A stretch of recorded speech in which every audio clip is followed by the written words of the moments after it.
A dark fortress surrounded by cement. Behind these beautiful walls lies a man-made hell, one of the most terrible prisons in the United States. Venezuelan President Nicolas Maduro is imprisoned here today. After leaving Miraflores Prasad, his new address is this hellish prison. The U.S. administration has forcibly arrested Maduro on charges of terrorism and drug trafficking. Yes, Maduro has become a victim of the geopolitical game being played by the Trump administration. During his trial, he has been kept in the notorious MDC prison in New York, where there is no such thing as human rights. This prison, surrounded by concrete walls, is a fortress built for the most dangerous criminals in society. Inside, there are small cells like dark, cramped cages, and bloody clashes between prisoners with sharp weapons continue in this prison. Times. For these reasons, this prison has been infamous as hell on earth for a long time. Upon reaching the prison, Maduro has to live like an ordinary prisoner. There are no special facilities. He is given a 5-centimeter thick foam mattress, a dirty brown sheet, and ordinary prisoner clothes.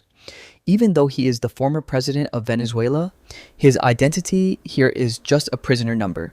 He is seen as a common criminal, although Maduro is imprisoned in the special security housing unit on the 10th floor of the prison because he is a high-profile prisoner. But this secure section is the most dangerous. There, Maduro is imprisoned completely alone behind steel doors. Day or night, his sun is exposed to intense light 24 hours a day, which is enough to destroy sleep and mental peace. The 10th floor, SHU section is like a cold iron mechanical world. There is no opportunity to walk under the open sky. The corridors are also surrounded by thick wire mesh. The prisoners are confined for 23 hours a day. They can only go out for an hour to walk a little. Even then, they cannot see the open sky from there. Yes, this is Maduro's new reality. Maduro's communication with the outside world is almost completely cut off. That cell is only 2 meters by 3 meters, smaller than a normal bathroom. A steel commode and a hand basin in one corner. There is not even room to walk 2 steps inside the room. Guards watch through the slots in the heavy iron door and offer him food and water. Maduro's world is now limited to this. A few days ago, Maduro lived in the spacious Miraflores Prasad.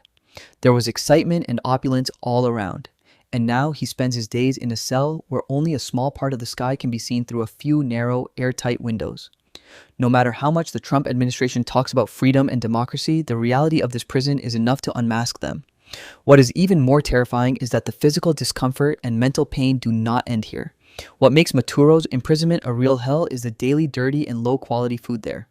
Residents of the MDC complain that the food served here is sad, boring, and often contains rotten and stale food.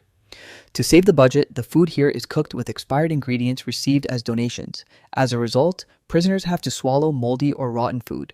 People who once enjoyed delicious food now have to satisfy their hunger with cheap sausages, slightly boiled vegetables, and dry bread. There is no taste of spices. Instead, the food sometimes has a lot of bad smell, and it is not unusual for cockroaches or rats to be found in MDC food. It is not surprising to find something like this in Maduro's food. Such rotten and disgusting food can break anyone's morale. And this is how prisoners are weakened from the inside in this prison. Now, Maduro has only one way to alleviate his misery. 1 day a week, he has the opportunity to buy a few things from the prison canteen, but there is not much there. He can buy a handful of items from a limited list, such as toilet paper, soap, and dried meat, with his own allocated money. Their daily suffering does not decrease much. Maybe it will bring some relief. While spending days and days in a solitary cell, Maduro hears the terrifying screams of the surrounding cells. This MDC prison has in the past housed notorious prisoners, from serial killers to mafia gang leaders to international terrorists. The guards here deliberately do not let the prisoners sleep at night. They repeatedly bang on the iron door to keep them awake. Sleeplessness and constant mental torture are daily occurrences here. Undoubtedly, attempts are being made to weaken Maduro in the same way every night.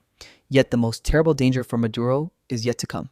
This hellish existence is not only about loneliness or sleep deprivation. There is the threat of sudden natural disasters. If the power to the MDC goes out once in the bone-chilling winter of New York, this stone building turns into an ice house. In 2019, there was a power outage at the MDC and the heating system was turned off. The temperature inside instantly dropped below zero.